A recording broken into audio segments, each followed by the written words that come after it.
कोयटा खां ख़बर शामिल कंदासीं। बसीर अहमद जी रिपोर्ट मुताबिक़ कोयटा सुरियाब रोड इंसानी ज़िंदगी अल्लाह जो तोहफ़ो ऐं उन जी क़ीमती नेमत आहे।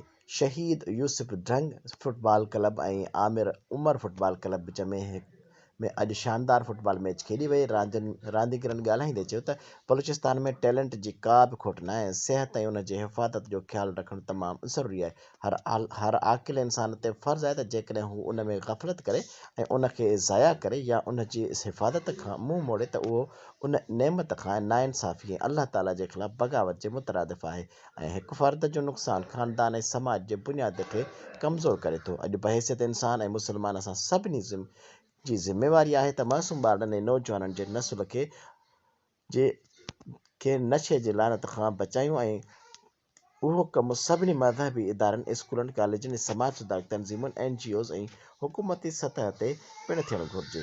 अॼु उहो कमु असां लाइ फ़र्ज़ु बणिजी वियो आहे ऐं उन लाइ असां सभिनी खे हिकु प्लेटफॉर्म ते गॾु थियणो पवंदो त जीअं समाज खे उन नासूर खां पाक करे सघिजे।